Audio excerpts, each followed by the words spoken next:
Ideal river. Children, now I will explain about the ideal river. So what is an ideal river? Ideal river is the one that marks all its three courses or stages very beautifully in its entire journey, that is from the source to mouth. That is called an ideal river. And what are the three courses in this case? That is the upper course or mountain course or stage of youth, middle course or plain course or stage of maturity, lower course or lower plain course or stage of old age. When a river completes all these three stages in its entire journey, then that river is known as an ideal river. For example, River Ganga is an ideal river. Okay, so when you are supposed to write this definition of ideal river, you have to give the example of River Ganga in India. Alright? Why is River Ganga called as an ideal river? Children, now I will explain that why River Ganga is considered as an ideal river. Because River Ganga has crossed all these three stages or all the three courses in its entire journey. That's why it is called the ideal river. How it is happening?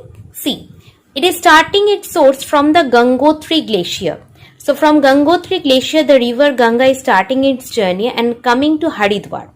This from source to Haridwar is the upper course of the river. Now from Haridwar it is flowing towards the Rajmahal hill in Jharkhand. From there it is entering into the West Bengal in Dhulian, present in the Murshidabad district. This Haridwar to Dhulian of Murshidabad district is the middle course of the river. Now from Dhulian of Murshidabad district it is coming to the Bay of Bengal, which is the mouth of river Ganga. And this position from Dhulian to Bay of Bengal is the lower course of the river Ganga. So that's why river Ganga is considered as an ideal river. Thank you, children. Landforms formed in the middle course of a river. Alluvial fan. It happens when the river loses its strength and starts depositing its load, whatever it has carried along its path at the foothill region. It carries its load from the mountains and deposits it at the foothill region, forming a fan-shaped triangular landform called the alluvial fan.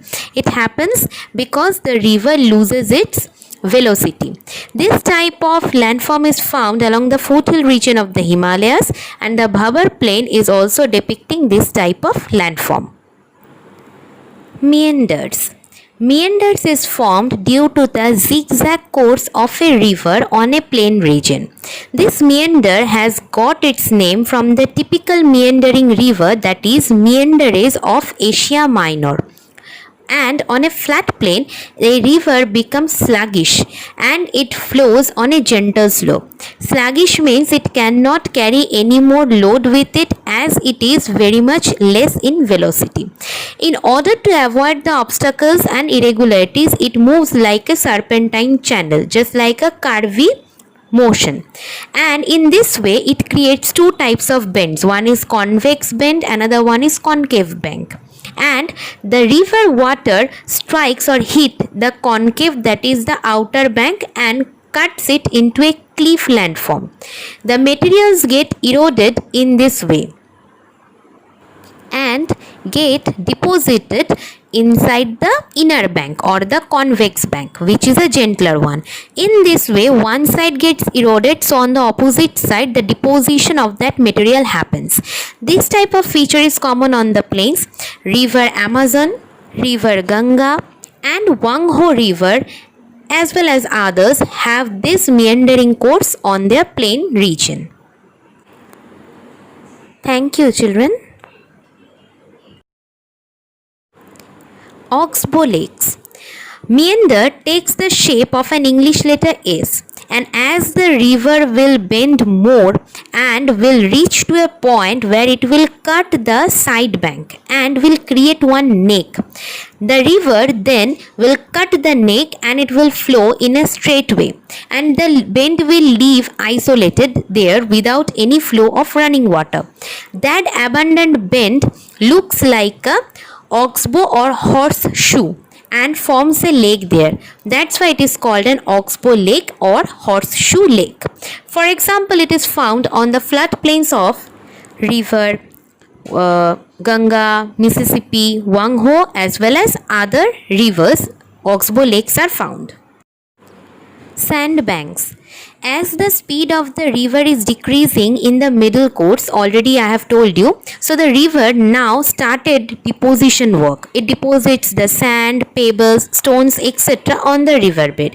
Now when this deposition of the river increases above the water, then it forms the sandbank and islands. For example, Majuli Island is the largest river island on the river Brahmaputra. Homework. Do complete question number F, G, H, I, J and K in your geography textbook by using pencil only. Cut question number L that you don't have to do and submit it in the Google Classroom of Geography on tomorrow morning within 10 a.m. Keep this in your mind, children. You have to do your homework in your textbook only, not in your notebook. Okay? And submit it on time. Thank you, children.